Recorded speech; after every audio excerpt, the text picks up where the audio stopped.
waxay ahayd sanadkii 2007 nin adeerkay ahoo kheyr badan allaha siiye la yidhaah sheekh maxamed xaaji yuusuf ayaa iisoo dhameeyey iskool dugsi sare oo halkan ku yaalo oo scholarship bixiyo ama minxo. sidaasaana halkan ku imid dugsiga saraan ku dhameeyey, kadibna waxaa weeye waan shaqo bilaabay, jaamacaddan ku biiray, jaamacadda bachelor baan ka qaatay, haddana master ayaan ka dhigtaa. ma jiraan arday kale oo soomaaliyeed oo wax ka barto qatar siyaab heese ayay ku heleen waxbarashada? haa, way jiraan arday kaleeto oo soomaaliyeed aada u badan oo wax ka bartay jaamacadda qatar, kuwa dhameeyey iyo kuwa hadda dhigtaba. wayna isku jirjiraan, qaar ani ila mid aha jiro oo sidoo kale ku helay iskoolka aniga aan ka baxay sidaasna jaamacadda ku galay. qaar waxaa jiro wadanka ka yimid oo scholarship helay onlineka intay kasoo qadimeen ee darajaad sarsare watay. qaar waxaa jiro wadamo kale ka yimid sida Kenya iyo maxaa la yiraahdaa wadamada la deriska wadankeena Soomaaliya. marka way isku jiraan, way badan yihiin dadka ama ardada dhigato jaamacaddan aniga aan dhigto iyo jaamacado kaleeto oo wadanka ku yaala ayagana sidoo kale maraaxilka kala duwan ee waxbarashada. maxaa firqa u dhexeeya cabdiweli wax ku barashada Soomaaliya iyo dalka aad hadda joogto oo kamid ah wadamada horumaray? wallaahi waxbarashada wadankeena iyo waxbarashada halkan markii la joogo marxaladda iskuulka ee xagga waxbarashada waxaan dhihi karaa waa iska agdhow yihiin oo wax badan oo farqi uma dhexeeyo. aniga hadda markaan wadankii ka imaaday ee halkan aan imaaday mashaakil badan ima soo wajiyeen, sababtoo waxbarashada wadanka ee marxaladda iskuulka waa lala barbar dhigi karaa tan qadar. laakiin xagga marxaladda jaamacadda aniga kama warhaayo, sababtoo wadankii wax kuma baranin. laakiin inta war iga soo gaaraysa waxaan u malaynayaa waxbarashada wadanka ee xagga jaamacadaha ma horumarsano, halkan aad bay uga horumarsan tahay oo waxbarashadeeda waxay ku beys garaysan tahay wadankan aniga aan joogo baaris iyo inuu qofka asaga wax isbaro ayaa ay jaamacadda ku dadaalaan.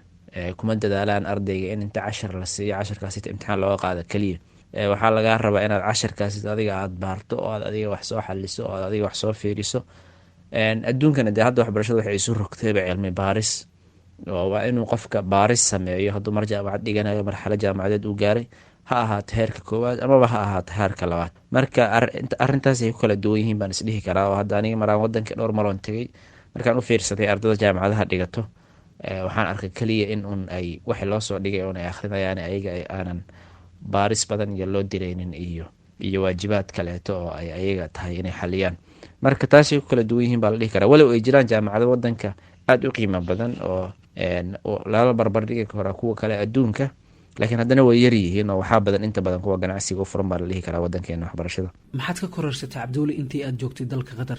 wallaahi intaan meeshan joogo wax badan baan ka kororsaday xag nolol iyo fahanka nolosha iyo xagga waxbarashada intaba.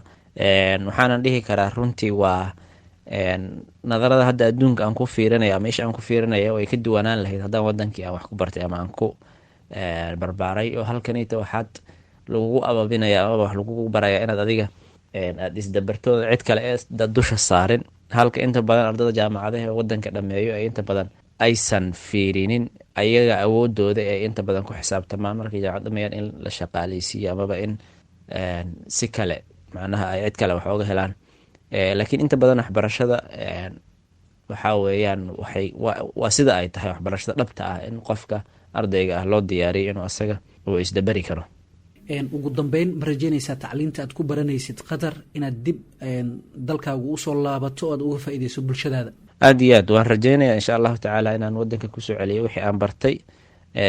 haddana meesha aniga aan iska barano ahayd youtube-ka waxyaabaha aan kusoo gudbiyo waxay aan u sameynaya waxa weeyaan in maadaama adduunka hadda tuule uu noqday oo iyadoo meelo kale fogfog la joogo wax laisku gudbin karo, in wixii halkan aan ku bartay aan dadka Soomaaliyeed walaalahay dhalinyarada waxbaranayo ama waxbarashada jecel in aan wixii aan ku kordhin karo ku kordhiyo, maadaama qof walbaba aan gaarsiin karno anagoo adduunka meesha ugu dambeysa joogno in aan gaarsiin karno wixii aan baranay. marka waan rajeynaya insha Allah inaan kusoo celino, waana runtii hankayga ugu weyn oo aan wax u baranayo aniga. marka insha Allah tacaala waxaan rajeynaya inuu Ilaahay nagu guuleeyo.